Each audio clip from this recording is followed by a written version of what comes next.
figuras, alguns números, tipologia, texto, tem contexto literário, a linguagem bíblica.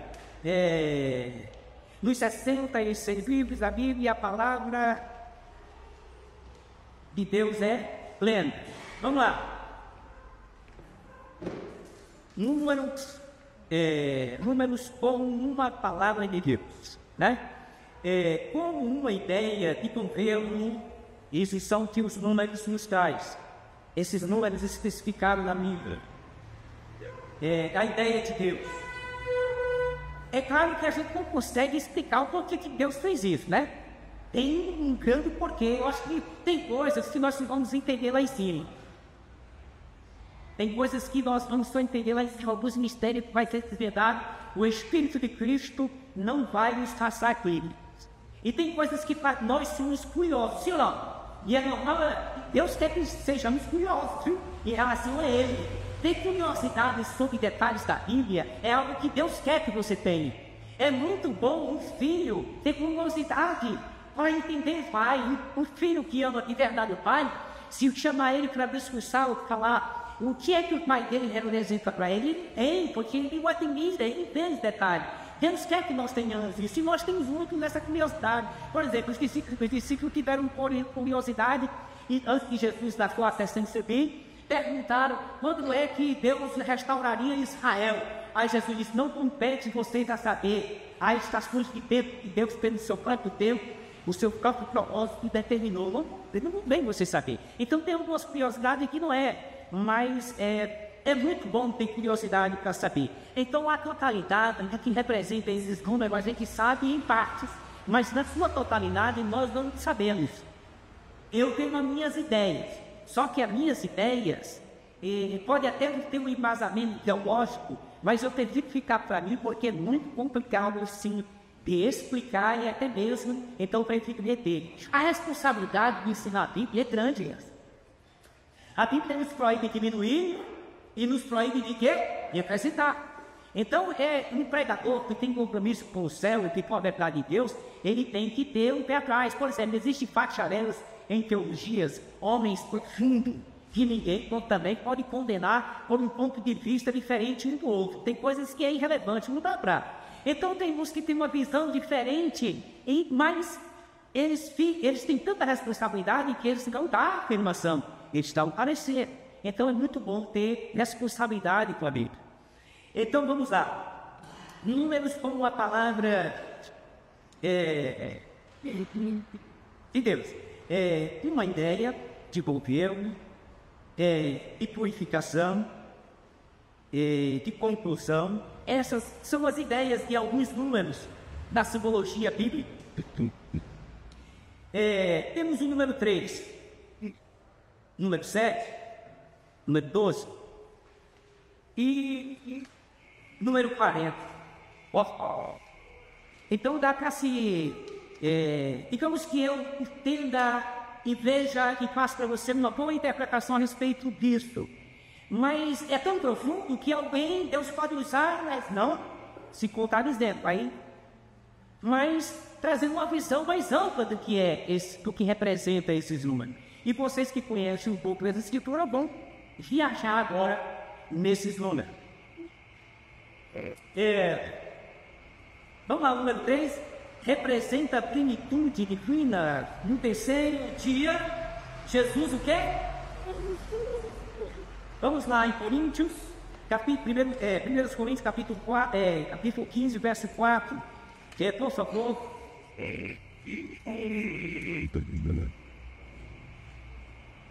E foi sepultado e ressuscitou ao terceiro dia, segundo as Escrituras.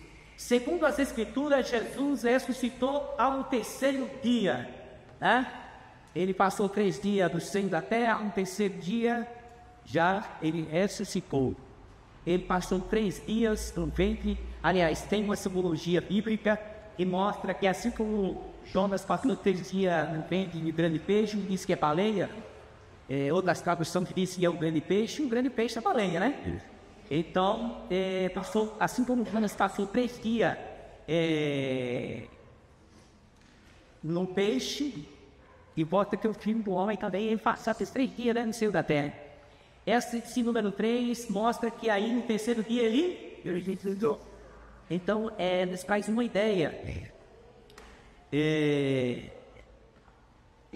de uma plena vitória, né? Porque aos 3 dias, e aí Jesus diz, assim como Moisés levantou a serpente no deserto, embora que o filho do homem seja levantado. A expressão de Jesus foi em cima do número 3. Poderia ser 4, né? Poderia ser 5, mas é 3. E Jesus, assim como nós somos compostos de quê? Somos compostos de quê? De Deus. É perfeito esse número 3, né? E na matemática de Deus, Deus na matemática dele trabalha a vida de unidade, né?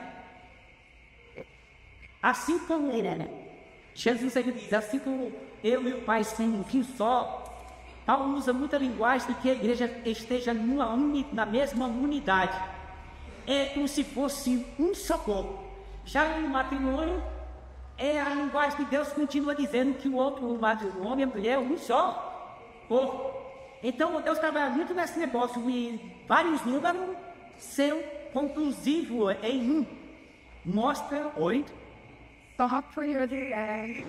Se eu não souber responder, os universitários respondem. As pessoas acreditaram em ser tanto saber sobre então eles tá.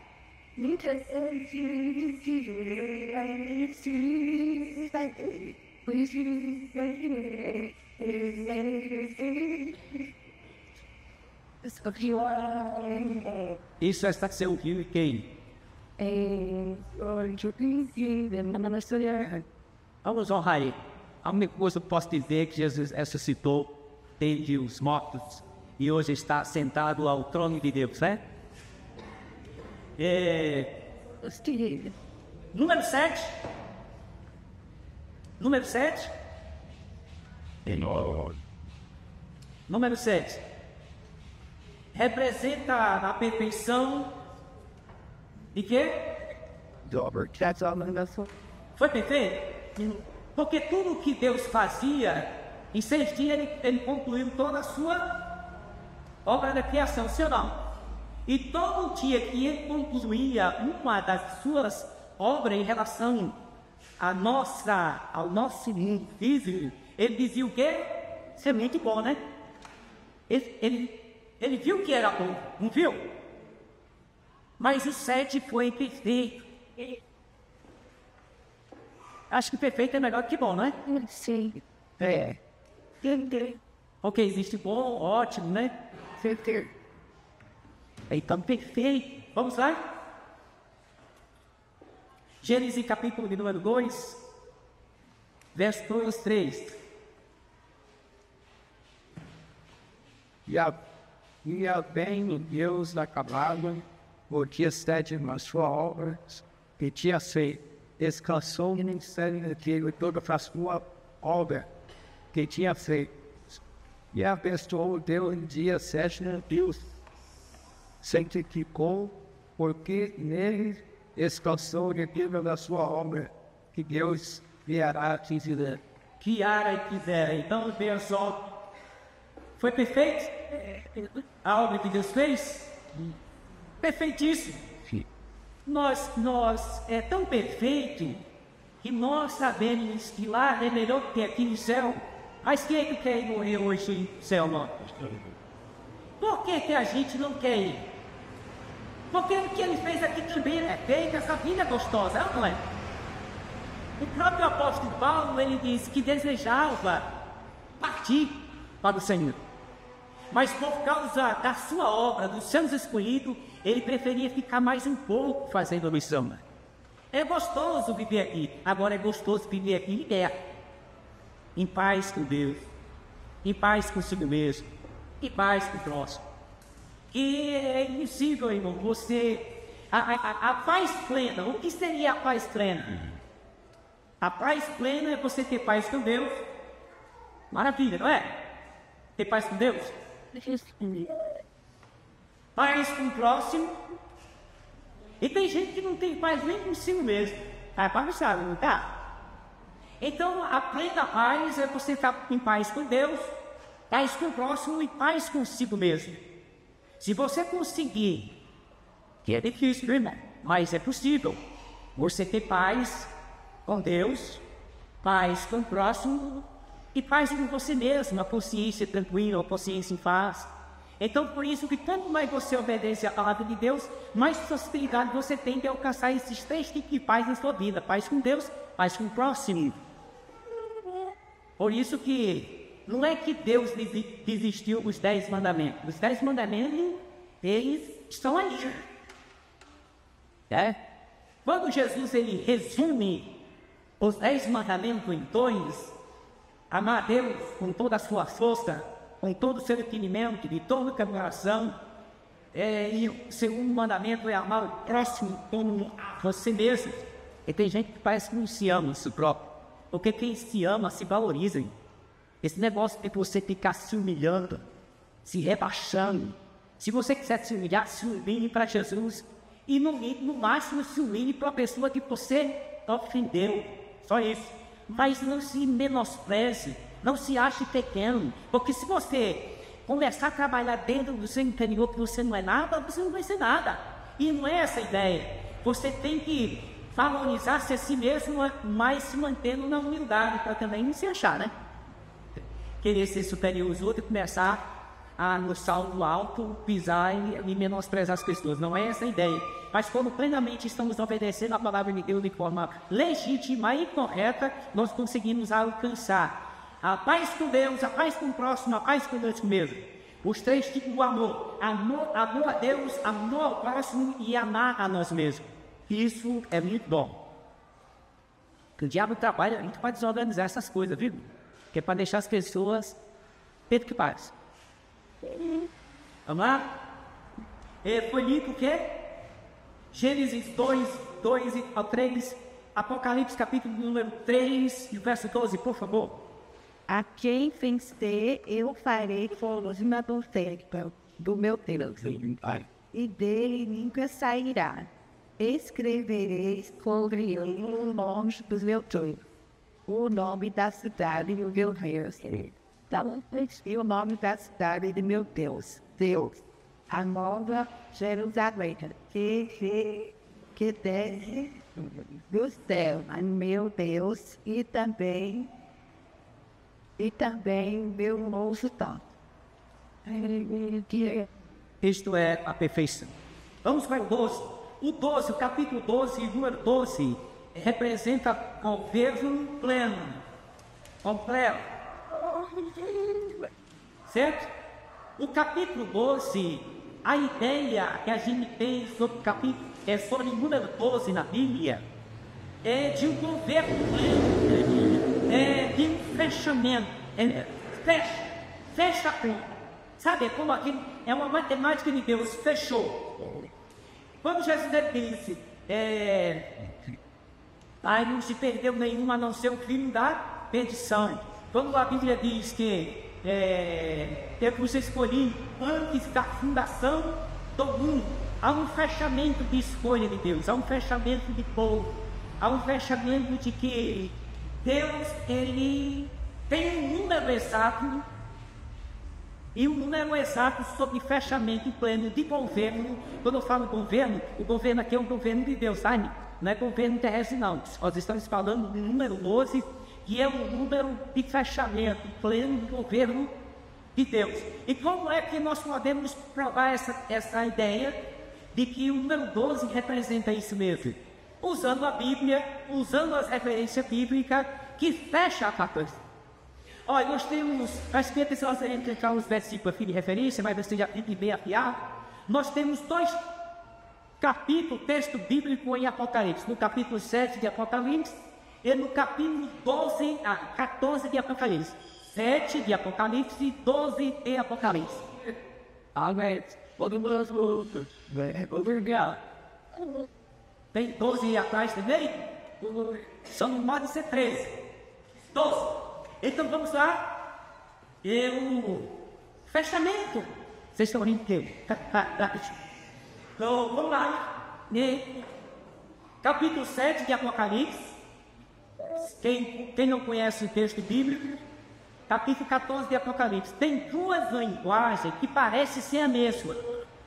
Dá uma impressão de que se está falando do mesmo assunto, mas são textos que trazem uma linguagem, entre aspas, diferente, mas se fecham. No capítulo 7 de Apocalipse, fala sobre 144 mil. Esses 144 mil é um número fechado. E o número 12 é quem fecha a conta. É quem fecha a conta. E aí mostra que 12 na Bíblia é um governo pleno de Deus, no céu. É um governo pleno de Deus, concernente o plano de Deus a Israel. No capítulo 7 de Apocalipse, se vocês forem ver aí, são 144 mil das 12 tribos de Israel. Aí entra 12 de novo. São 144 mil das 12 tribos de Israel. E esses 144 mil é uma soma 12 vezes...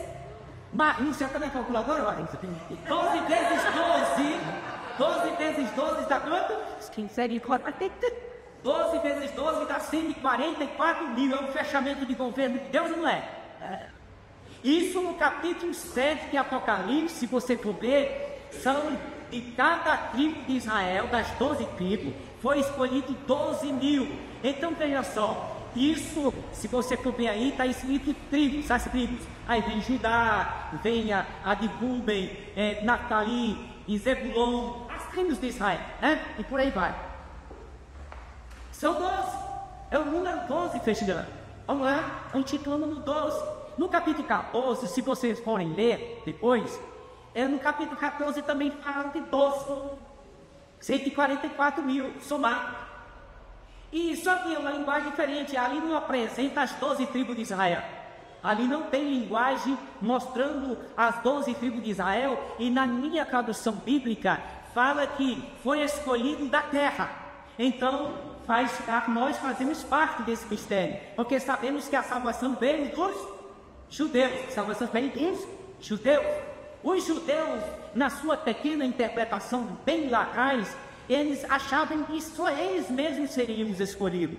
Mas a Bíblia diz que Jesus veio para o que era seu e os seus não receberam. Mas Jesus disse: mas a todos quanto receberam, Deus deu-lhe o poder de serem feitos filhos de Deus. Logo as demais nações, que não tem nada a ver com Israel, recebemos nós esse privilégio de sermos filhos de Deus. Então nós podemos ser contados dentro desse número 144 mil, que é a soma de 12 vezes 12. Não é lindo? Então conseguiu entender? Esta linguagem mostra ali, não tem, você pode ver que não tem nada a ver com o capítulo 7 de Apocalipse, nem fala das 12 tribos de Israel. E ainda tem um detalhe: esses 144 mil das 14, número 14 de Apocalipse, esses 144 mil são homens. Agora vamos para o detalhe, viu? Vamos falar no detalhe.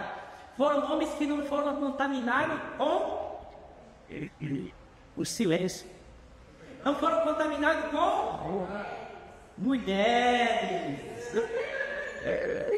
Nossa, para não ser contaminado. E se tocar na mulher, se contamina, né? Eita, calma. Essa contaminação não é uma contaminação porque a mulher é impura. É no sentido de pecado. Tá vendo como mais claro do pecado? Calma. O que você falou aí, Marcos? Se mulher contar aí. Está sendo gravado aqui, Marcos. Está sendo gravado. Então vamos dar uma pulada nesse negócio. Então, capítulo 14 de Apocalipse, são 144 mil que não se contaminaram com mulher. Mas essa linguagem é uma linguagem que ela é uma linguagem simbólica. Ela é uma linguagem que não pode ser interpretada da forma literária. Por exemplo, a igreja de Jesus ela é contada como o quê? 5 virgens? 5 virgens? Não esqueça a boca. Só as 5 virgens prudentes. 5 virgens prudentes. E todos que fazem parte, agora vamos na interpretação literária. As mulheres que fazem parte da igreja são virgens? Não são casadas. Maria são casadas. Então, eu quero trazer esse assunto de uma forma bem descontraída, para entender que é uma linguagem que não pode ser interpretada da forma literária. Virgem aí está se referindo de pureza, e só é puro quem é lavado e redimido pelo sangue de Jesus. Só tem azeite na lâmpada quem tem o Espírito de Deus. Então, os 144.000 do capítulo 14 de Apocalipse, que não foram contaminados de mulher, é uma linguagem que está se referindo à santidade. E esses 144.000 são pessoas que eles seguirão a Jesus para onde Jesus for. Que lindo, a igreja não é? Quem é que segue Maria? Agora, Então esses 144.000 é um número simbólico que fecha a conta do reino pleno de Deus, mas não significa dizer que é só 144.000. É uma linguagem que todos nós fazemos parte dele, como um corpo de Cristo, numa unidade de pureza e de santidade. Compreenderam agora?